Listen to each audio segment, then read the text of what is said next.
Halo semua, perkenalkan nama aku Nabila Natasha Mutiara Manaf dari jurusan Marketing Communication dengan NIM 2301898105. Halo, nama saya Joseph Mahaci Marciga. Saya dari kelas LC51 Communication Technology.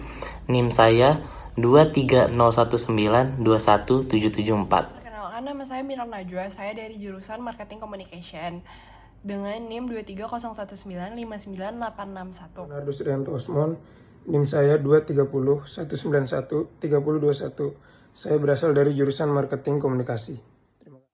Perkenalkan, nama saya Tirza Yedida Onasi dari jurusan Marketing Communication dengan NIM 2301905105152.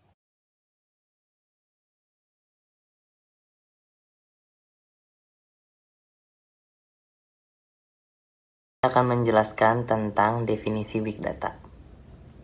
Big Data adalah kumpulan data yang memiliki kapasitas lebih besar dan lebih kompleks, terutama dari sumber data yang baru.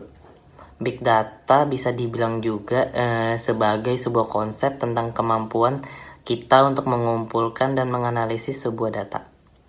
Biasanya perusahaan-perusahaan sering menggunakan Big Data tersebut, namun seringkali juga kita tahu sering mendapatkan sebuah permasalahan yang ada karena kesalahan dari sebuah sistem dan mengoptimalkan dari data-data pengguna. Berikut 3 bagian definisi dari Big Data tersebut, yaitu yang pertama itu ada volume. Volume adalah ukuran data yang dimiliki Big Data memiliki kapasitas yang besar.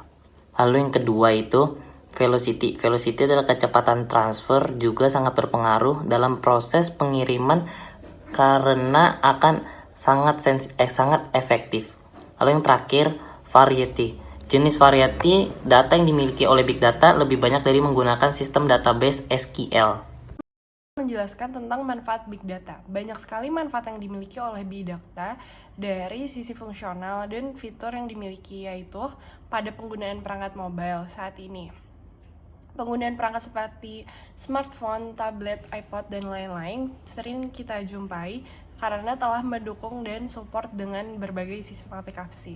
Kemudian, faktor user-friendly dan mudah dibawa kemana saja merupakan kelebihan utama dari perangkat mobile. Penggunanya juga digunakan untuk pengembangan perangkat mobile saat ini. Salah satu contohnya adalah aplikasi GPS yang dimiliki oleh Google Maps yang menggunakan bantuan dari Big Data dalam memproses dan memanajemen berbagai bentuk data. Kedua, media sosial. Hampir setiap orang menggunakan media sosial untuk mengakses berbagai informasi dan juga membagikan aktivitas kehidupan sehari-hari. Tentunya media sosial banyak digunakan untuk mengupload foto, video, maupun teks ke dalam media sosial tersebut. Semua informasi tersebut merupakan jenis data yang akan terekam dan tersimpan dalam sistem basis data dengan kapasitas besar. Anda bisa membayangkan berapa ukuran yang harus dialokasi oleh media sosial seperti Facebook, Twitter, Instagram, dan lain-lain untuk menampung data setiap harinya. Solusi terbaik untuk mengatasi masalah tersebut adalah dengan menggunakan Big Data yang memiliki performa yang baik dalam penanganan data dengan skala besar. Ketiga adalah media digital. Selanjutnya, Big Data juga mempengaruhi dari sisi penggunaan media digital. Contohnya, penggunaan fitur pada website dan aplikasi streaming seperti Spotify dan Netflix dalam sistem basis data yang mereka gunakan, mampu mencatat data musik, film yang telah Anda tonton dan memberikan sebuah rekomendasi untuk Anda.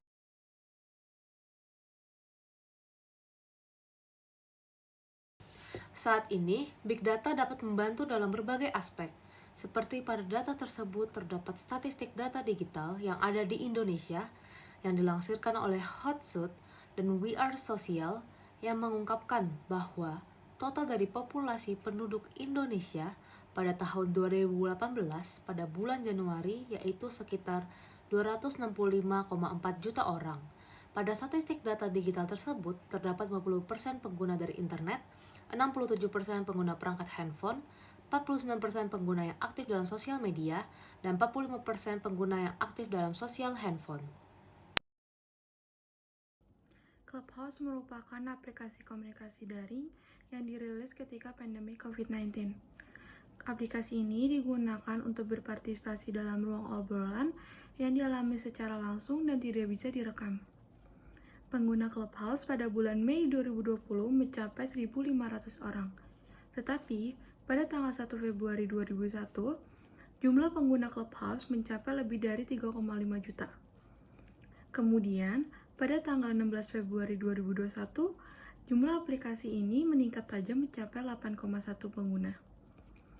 Pada bulan April 2021, Clubhouse mengkonfirmasi adanya kejadian 1,3 juta data pengguna Clubhouse mengalami kebocoran data. Dampak yang terjadi pada kebocoran data yang dialami Clubhouse dan sejumlah aplikasi lainnya yang mengalami kejadian sama. Yang pertama adalah tersebarnya data-data pribadi pengguna dan perusahaan yang menimbulkan kerugian cukup besar. Yang kedua, pencurian terhadap informasi perangkat data perusahaan. Yang ketiga, adanya kasus penyerangan dan penipuan yang dapat menimbulkan kerugian terhadap pengguna dan perusahaan. Solusi yang dapat dilakukan untuk merusak terjadinya internet security menggunakan kontrol akses dengan memverifikasi pengguna menggunakan akses komputer suatu perusahaan, seperti verifikasi otorasi, kata sandi, kunci, dan metode autentikasi sebagai pelindung pengguna keamanan informasi dan komputer. Sebagai pengguna, kita dapat menghindari dengan menggunakan kata sandi yang sama, jangan menggunakan software bajakan, dan hindari sebagian informasi pribadi. Solusi yang lainnya dengan menggunakan firewall. Firewall merupakan teknik keamanan yang melindungi keamanan pada komputer. Firewall memiliki fungsi yang dapat mencegah orang lain tidak terkait masuk ke komputer. Selain itu, kita juga dapat menggunakan antivirus sebagai pelindung dan keamanan pada komputer kita. Antivirus dapat mendeteksi jika ada serangan virus dari luar. Terima kasih.